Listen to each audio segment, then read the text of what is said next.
देखो आज के इस वीडियो में हम लोग हिंदी के लगभग 100 ऑब्जेक्टिव हम लोग देखेंगे और देख सकते हैं बिहार बोर्ड क्लास 10 का हिंदी का मोस्ट इंपॉर्टेंट ऑब्जेक्टिव क्वेश्चन है। और ये ऐसा ऑब्जेक्टिव क्वेश्चन है जहां पर मैं गारंटी लूंगा कि कम से कम 100 गो में से 50 गो ऑब्जेक्टिव आपको 100% लड़ जाएगा। इसकी गारंटी मैं लूंगा। पूरा का पूरा प्रश्न आपका एग्जाम में 100% लड़ेगा तो लड़ेगा। ठीक है, इस वीडियो को आप पूरा देखिए, एक एक ऑब्जेक्टिव को देखिएगा, एक एक ऑब्जेक्टिव को मैं अब ध्यान से समझाऊंगा। लगभग 100 ऑब्जेक्टिव आपको बताऊंगा और इन सारे ऑब्जेक्टिव पर थोड़ा थोड़ा आपको फोकस करना, ज़्यादा नहीं, बस दिमाग में बैठा लीजिएगा। देखो पहला प्रश्न क्या है, बोला डॉक्टर भीमराव अंबेडकर का जन्म कब हुआ था। देखो डॉक्टर भीमराव अंबेडकर का जन्म 1891 में हुआ था, 14 अप्रैल 1891। तो 1891 याद रखिएगा बस, 1891 में किनका, डॉक्टर भीमराव अंबेडकर का जन्म हुआ था। दो नंबर प्रश्न देखते और समझते। दो नंबर प्रश्न आपको बोल रहा है कि अंबेडकर का जन्म किस परिवार में हुआ था। दलित परिवार में, ऑप्शन मार लेंगे सी। ठीक, अगला प्रश्न देखते हैं 3 नंबर प्रश्न है, बोला है कि 20 के दांत शीर्षक कहानी के कहानीकार कौन है। नलिन बिलोचन शर्मा, ऑप्शन डी मार लेंगे। ठीक है, प्रश्नों को याद कर लीजिए, दिमाग में बैठा लीजिएगा बस। अगला प्रश्न है 20 के दांत, 20 के दांत कैसी कहानी है। तो जो 20 की दांत है, देखो बोला कि सामाजिक कहानी है। बोला 20 के दांत कैसी कहानी है, तो 20 के दांत, बोला 20 के दांत कैसी कहानी है, सामाजिक है, ऐतिहासिक है, धार्मिक है, मनोवैज्ञानिक है। तो ऑप्शन मार लेंगे डी, मनोवैज्ञानिक है। 20 के दांत कैसी कहानी है, मनोवैज्ञानिक कहानी है।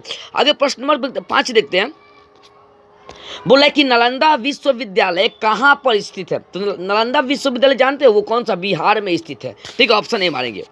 छठा प्रश्न देखते हैं, सर विलियम जोन्स ने भारत की यात्रा कब की थी। सर विलियम जोन्स जो है 1783 ईस्वी में भारत की यात्रा किए थे सर विलियम जोन्स। अगला बोले कि महाभारत क्या है। तो महाभारत एक पुराण है। माँ बोले उपन्यास है, कहानी है, शास्त्र है, पुराण है। तो महाभारत का एक पुराण है, ऑप्शन डी मार लेंगे। अगर प्रश्न नंबर 8 देखते हैं, प्रश्न नंबर 8 क्या बोल रहा है। बोला कि देवताओं का राजा से किसे संबोधित किया जाता है। तो देवताओं के राजा से इंद्र को संबोधित करते हैं। इंद्र का, ऑप्शन सी मारेंगे, इंद्र। ठीक है, अगला प्रश्न देखते हैं 9 नंबर।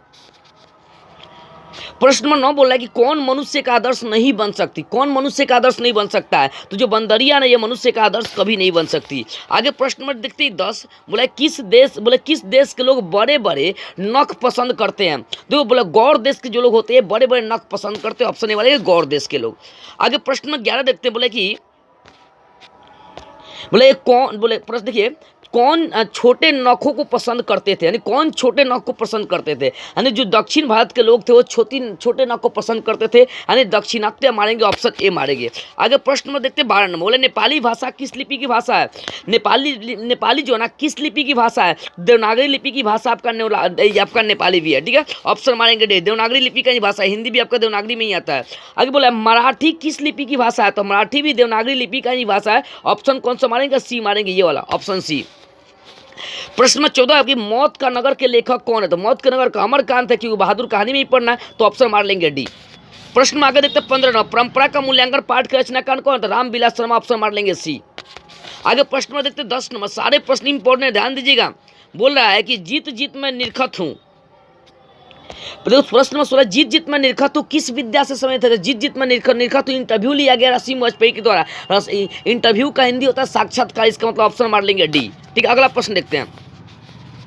बोला कि दिल्ली में हिंदुस्तानी डांस म्यूजिक स्कूल किनका था। दिल्ली में हिंदुस्तानी डांस म्यूजिक किनका था। तो दिल्ली में हिंदुस्तानी डांस म्यूजिक निर्मला जी का था, निर्मला जोशी का था, ऑप्शन ए मारेंगे, निर्मला जी चाहे निर्मला जोशी। आगे प्रश्न बोले एक पतंग अनंत में किनकी रचना है। प्रश्न बोला एक पतंग अनंत में किनकी रचना है। एक पतंग अनंत में ये अशोक वाजपेयी की रचना, ऑप्शन कौन मारेंगे, डी मार लेंगे। प्रश्न 19 देखते हैं। पेड़ पर कमरा किनकी रचना है। विनोद कुमार शुक्ल जो मछली के लेखक है। ठीक है, ऑप्शन मार लेंगे डी। अगला प्रश्न बोला नौकर की कमीज, ये भी विनोद कुमार शुक्ल की ही रचना है। और ये क्या था, तो नौकर की कमीज एक उपन्यास था। नौकर की कमीज किस विद्या से संबंधित, ऑप्शन डी मारेंगे, उपन्यास। ठीक है, अगला देखते हैं। 21वां प्रश्न बोल रहा है कि बालाजी, देखो 21वां प्रश्न बोल रहा है कि बालाजी मंदिर काशी में किस घाट पर स्थित है। तो बालाजी जो मंदिर है वो काशी में कहाँ स्थित है। तो आपका पंचा घाट पर स्थित है, ऑप्शन मार देंगे डी। प्रश्न में देखते हैं 22 बिस्मिल्लाह खान को किस चीज का बुखार था। तो बिस्मिल्लाह खान को शहनाई बजाने का बुखार था, ऑप्शन मार लेंगे ए। अगला प्रश्न 23 नंबर देखते हैं। गांधी जी को महात्मा की उपाधि किसने दिया था। प्रश्न देखिए, गांधी जी को महात्मा की उपाधि किसने दिया था। तो ध्यान दो, गांधी जी को महात्मा की उपाधि किसने दिया था। तो वो दिया था रविन्द्रनाथ टैगोर ने दिया। रविन्द्रनाथ ठाकुर मारेंगे, ऑप्शन मारेंगे बी, रविन्द्रनाथ टैगोर या ठाकुर एक ही हैं। आगे गांधी का जन्म स्थान क्या है। तो सबको पता है उनका गुजरात का पोरबंदर में जन्म हुआ था। गांधी का जन्म स्थान क्या है। तो गांधी का जन्म स्थान आपका पोरबंदर हो जाएगा। ऑप्शन देखो बोले पोरबंदर, सूरत, साबरमती, तो ऑप्शन क्या मारेंगे? ए मारेंगे, पोरबंदर। ठीक है, अगला प्रश्न देखते हैं। महात्मा गांधी की रचना क्या है? तो जो शिक्षा और संस्कृति है वो महात्मा गांधी की रचना, इसमें से कौन सा मानेंगे? बी मानेंगे, शिक्षा और संस्कृति।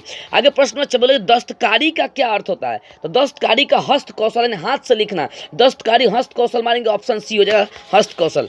अगला बोले कि अमल का क्या अर्थ है? बोले अमल का क्या अर्थ है? देखो अमल करना मतलब समझ रहे हैं, अमल मतलब होता है व्यवहार, तो ऑप्शन मारेंगे इसका। बोले अमल का क्या अर्थ है? तो ऑप्शन हो जाएगा ए, व्यवहार हो जाएगा। ठीक है, अगला प्रश्न देखते हैं 28 नंबर। 28 नंबर प्रश्न की क्या बोल रहा है?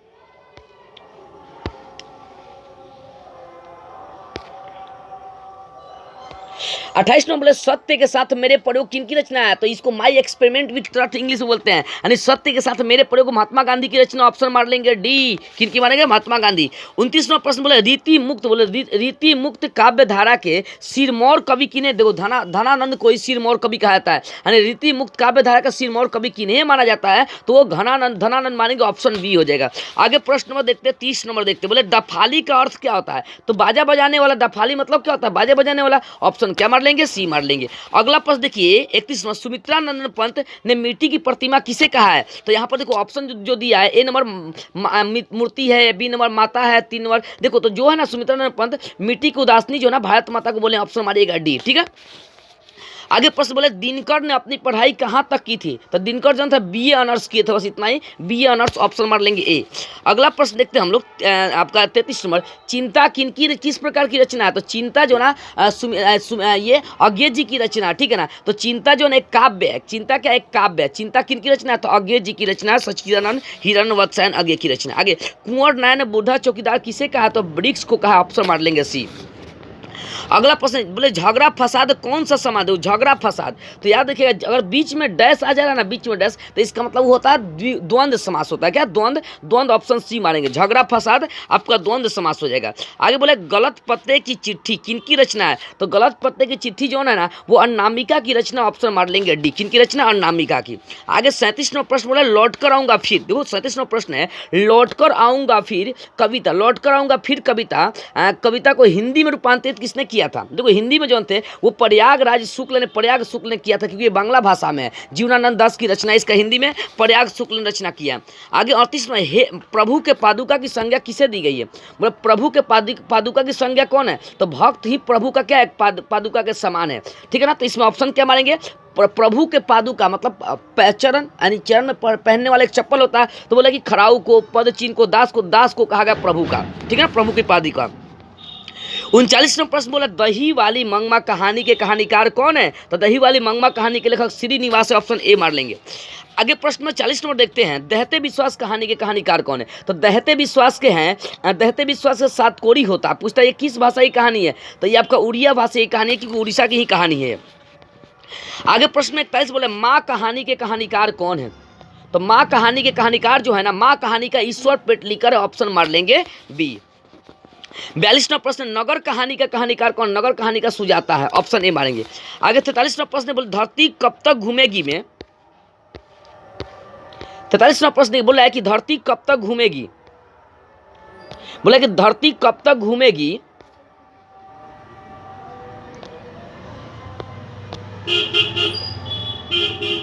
हाँ धरती कब तक घूमेगी कहानी में किसकी प्राधीनता दी गई? नारी की, पुरुष की, बच्चों की, कोई तो नारी का दिया गया, ऑप्शन ए मार लेंगे। आगे 44वां प्रश्न देखते हैं। 44वां प्रश्न बोल रहा है कि जिस वर्ण के उच्चारण में थोड़ा श्रम लगाना पड़े, यानी जिसमें थोड़ा सा श्रम मतलब बल लगाना पड़ेगा, जिससे हकार की ध्वनि नहीं निकलती है, उसे क्या बोलते हैं? उसे अल्प प्राण कहते हैं। क्या बोलते हैं? थोड़ा सा मतलब श्रम लगाना पड़ता है, अगर ज़्यादा लगाना पड़ेगा तब तो वो महास्वर हो जाएगा, ठीक है ना, लेकिन थोड़ा बोल रहा है मतलब अल्प हो जाएगा, ऑप्शन ए मार लेंगे। ठीक है, आगे बोल रहा है प्रश्न देखिए 45 नंबर, किसी व्यक्ति, वस्तु, स्थान, भाव आदि के नामों को बोध कराने वाले शब्दों को क्या कहते हैं? वो संज्ञा कहलाता है, ऑप्शन ए मारेंगे। आगे 46 नंबर प्रश्न बोल रहा है कि शब्द के जिस रूप से एक वस्तु या एक से अधिक व्यक्ति का बोध होता है, नहीं एक वस्तु या एक से अधिक व्यक्ति का बोध, बोले कि एक वस्तु या एक से अधिक व्यक्ति का बोध कराया जाता है, बोले एक वस्तु या एक व्यक्ति का बोध कराया जाता है। एक का देखो यहाँ पर समझना, एक के वस्तु चाहे एक के व्यक्ति का बोध करा, मतलब कौन सा वचन? एक वचन हो जाएगा। अगर एक से ज्यादा कराता तो बहुवचन में आता है। आगे प्रश्न देखिए बोला है कि होली आ गई, रेखांकित शब्द में लिंग बताना कि होली जो है ना आ गई, होली आ नहीं गया, आ गई मतलब स्त्रीलिंग है, तो इसका मतलब ऑप्शन कौन सा मार लेगा? बी, होली आ गई। इसमें होली जो है ना स्त्रीलिंग का काम करेगा। आगे वहां कौन गया है, यहाँ रेखांकित शब्द किस प्रकार का है? देखो वहां कौन गया, तो कौन में पूछा कौन क्या है, तो प्रश्नवाचक वर्ड है, ऑप्शन मार लेंगे इसमें बी। 49वां प्रश्न देखते हैं और समझते हैं। बोला है कि किस वाक्य में संयुक्त क्रिया का प्रयोग हुआ है? संयुक्त मतलब उसमें मिला हुआ है, ठीक है ना। संयुक्त मतलब दो तीन चीजों से मिलकर। देखो मैं पढ़ लिया करता हूं, इसमें जो है ना ये संयुक्त वाक्य है, क्योंकि मैं मतलब स्वयं पढ़ लिया करता हूं, ठीक है ना। ऑप्शन आपका संयुक्त हो जाएगा इसमें, ठीक है, ऑप्शन ए हो जाएगा। 50वां प्रश्न है। 50वां प्रश्न देखिए, बोल रहा है कि राम द्वारा आम खाया जाता कौन सा वाच्य है? कर्तृवाच्य, कर्मवाच्य। देखो राम द्वारा आम खाया जा रहा मतलब क्रिया किया जा रहा, नहीं कर्म किया जा रहा है, ऑप्शन मार लेंगे भी, कर्मवाच्य होगा। आगे प्रश्न में 51 देखते हैं। वह आए तो मैं जाऊं कौन सा काल? वह आए तो मैं जाऊं, तो देखो आए मतलब जाओ, हेतु देखो बोले कि सामान्य भविष्यत है, संभाव्य भविष्यत है, हेतु मद भविष्यत है। देखो मैं वह आए तो मैं जाऊं, यानी सेंटेंस का डबल उच्चारण हुआ है, आए तो मैं जाऊं यानी डबल, यानी हेतु भविष्यत हो जाएगा, ऑप्शन मार लेंगे सी। आगे प्रश्न में 52 देखते, बोल रहा है कि राम ने रावण को मारा, इस वाक्य में बताना है। राम ने रावण को मारा, राम ने रावण को मारा, इस वाक्य में दो कारकों के चिन्ह लगे हुए हैं, यानी कौन? राम ने यानी कर्ता, और को यानी राम कर्ता ने कर्म को, यानी कर्ता और कर्म हो जाएगा, ऑप्शन मारेंगे कौन सा? आपका बी हो जाएगा, ठीक है। आगे प्रश्न देखते 53 नंबर। काश आज वर्षा होती, तो ये बताना है कि कौन सा निपात इसमें है? बोले कि काश आज वर्षा होती, यानी ये विस्मय का चीज है, मतलब आकर्षक चीज है, ठीक है। बोला है बल प्रदायी, तुलनात्मक बोधक, बल प्रदायक, विस्मयादि बोधक निपात, तो इस कौन सा निपात था? तो विस्मयादि बोधक निपात मारिएगा, ऑप्शन डी हो जाएगा, ठीक है। बोला विद्यार्थी का संधि विच्छेद क्या है? तो विद्या जोड़ अर्थी, विद्यार्थी का संधि विच्छेद क्या है? तो देखो विद्या जोड़ अर्थी, विद्या नहीं, विद्या तो संस्कृत वर्ड हो जाएगा, तो विद्यार्थी का संधि विच्छेद क्या हो जाएगा? देखो ऑप्शन देखते जैसे हम लोग, विद्यार्थी का विद्या जो अर्थी आपका ऑप्शन सी हो जाएगा। और समय देखो गलती दी, इसमें हर्षई दिया, इसमें यहाँ पर विसर्ग लगा दिया है, यहाँ पर देखो विद्या गलती लिखा है, तो ऑप्शन सी जो है ना आपका विद्यार्थी का संधि विच्छेद है। आगे 55वां प्रश्न बोले रेल यात्रा, तो रेल यात्रा कौन करता? पुरुष, था पुरुष से क्या तत्पुरुष मारेंगे, ऑप्शन सी हो जाएगा। 56वां प्रश्न बोले महादेव का पर्याय क्या है? महादेव का पर्याय क्या है? तो महादेव, देखो महादेव जो है ना बोला विप्र है, त्रिनेत्र उन्हीं को कहते हैं, ऑप्शन मार लेंगे अभी। यहाँ पर देखते हैं अगला पर बोले नरक का विलोम क्या होगा? तो नरक का अंधकार हो जाएगा। देखो बोले नरक का विलोम शब्द क्या होगा? तो नरक का, याद रखिएगा यहाँ पर अंधकार नहीं होगा, नरक का पूछा तो नरक का स्वर्ग हो जाएगा विलोम, ऑप्शन बी मार लीजिएगा, ठीक है। 58वां नंबर प्रश्न लोग देखते हैं और समझते हैं। करोड़ का श्रुति विनार्थक शब्द, श्रुति विनार्थक मतलब सुनने वाला सेम शब्द, तो करोड़ का जो श्रुति विनार्थक शब्द हो जाएगा वो आपका क्रोड हो जाएगा, ऑप्शन बी, क्योंकि इससे संबंधित आपका श्रुति विनार्थक सुनने में सेम होना चाहिए, क्रोड, ठीक है। आगे देखते हैं बर्खास्त में कौन सा उपसर्ग था? बर्खास्त में बर आ रहा है, तो ऑप्शन मार लेंगे बी, बर हो जाएगा, ठीक है। बर्खास्त में कौन सा उपसर्ग है? बर उपसर्ग है। आगे प्रश्न नंबर 60 देखते, बोला तीरंदाज में कौन सा पड़ता है? तो तीरंदाज में यहाँ से और निकलेगा, यानी अंदाज निकल जाएगा, अंदाज ऑप्शन डी मार लेंगे, पढ़ते हैं, ठीक है। आगे देखते हैं 61 नंबर, नीचे बोले 61वां प्रश्न कीजिए ऐसा,